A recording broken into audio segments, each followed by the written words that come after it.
If you're looking for the best cordless vacuum for your vehicle, you've probably come across a whole bunch of overpriced, dedicated car vacuums that just won't perform. So in this video, I'm going to show you why I picked the Dreame R20 Pure and why I think it's the best bang for your buck cordless vacuum that you can get for your vehicle. You may be looking at different options such as the Dyson Car Boat vacuum. And in this video, I'm going to let you know why this is the better option. First of all, let's talk numbers. Rated power, 425 watts. Air watts, 150. Suction pressure, we're looking at 20 kilopascals. Battery power, this has 8 2500 milliamp hour batteries for a total of 20,000 milliamp hours. Runtime, they claim up to 90 minutes. That's probably on eco mode. Charge time, supposed to be about 4 hours. I just got this vacuum for $169 Canadian during the spring sale. Regular, I think it's 2 something, just low 200s. If you're looking at the Dyson on sale was $199 and even more expensive when it's not on sale. The Dyson vacuum, the Car Boat specifically, which is based on their V8 model, is less powerful. It has about a 50-minute runtime, claimed runtime, and only 115 air watts of suction. So this vacuum, this Dreame R20 Pure, is more powerful. The Dyson is going to come with the handle and motor canister body here. It only comes with 3 attachments, 2 non-powered smaller attachments for getting into tight spaces, and then 1 motor-powered attachment beneficial for cleaning upholstery and stuff like that. Looking at the Dreame R20 Pure here, obviously it comes with a lot more options. So the handle itself here with the motor obviously is about the same design and size as the Dyson Car Boat, same form factor. Also has a brushless motor, so quality-wise, I would say very similar. Feels good in the hand, looks sharp. The battery here, stronger than the Dyson, so you can expect obviously more runtime. Clips on like so. Comes with a wall mount and a little pad here, so you can mount it on the wall. It's basically just a little bracket with some soft rubber in here. And when you mount it to the wall, your handle will just sit in there and stay tight from friction. So it's not really holding anything up per se. Your vacuum will just be sitting on the floor. So you would have the stick attached to it with the multi-purpose floor mount, and it's just going to sit in the bracket on the floor and stay nice and sturdy for you. Just like the Dyson Car Boat, you get a small motorized attachment here, which is great for upholstery in your vehicle.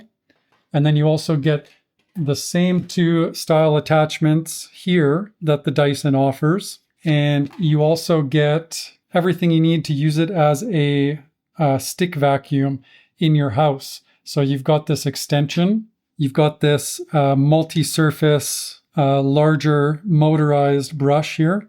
And it also comes with this nice little flexible attachment here for getting underneath furniture. So you can click the button here and fold it.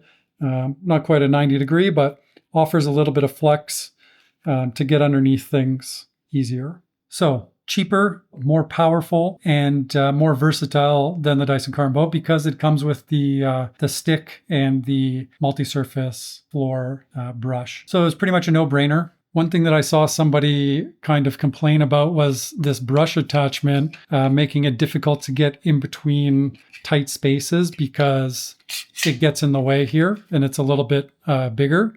But this is just plastic. The only thing that's holding this on are these little notches right here.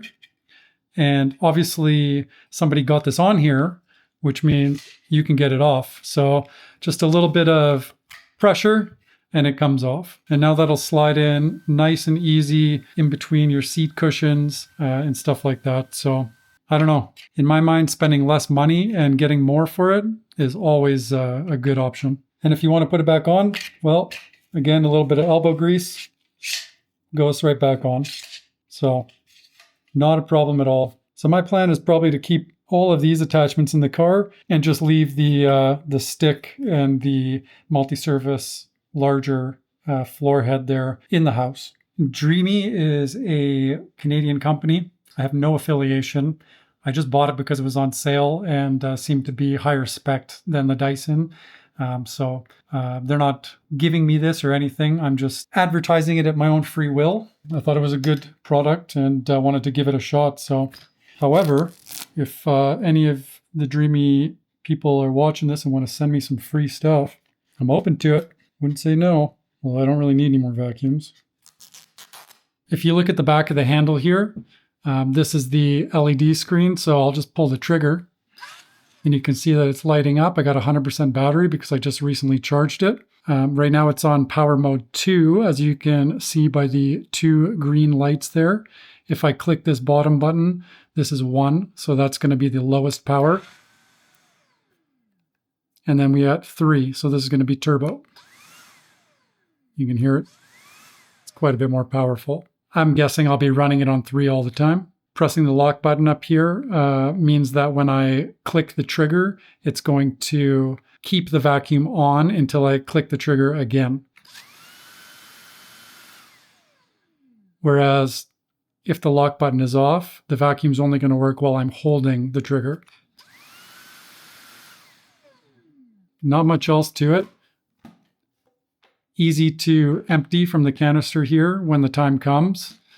I'm not getting too much into the nitty-gritty of this thing. I just wanted to show it to you guys, show you guys all the extra parts that you get, and that's about it. Of course, a vacuum this size isn't going to replace a heavy-duty corded shop vac for deep cleaning, but for a compact, cordless option, it offers solid functionality. And if your car has a 120-volt outlet, you can even charge it on the go, which makes it a great option for extended road trips. Let me know what you think in the comments. Best vehicle vacuum, or am I just vacuuming for no reason? Thanks again for watching. See you guys in the next video.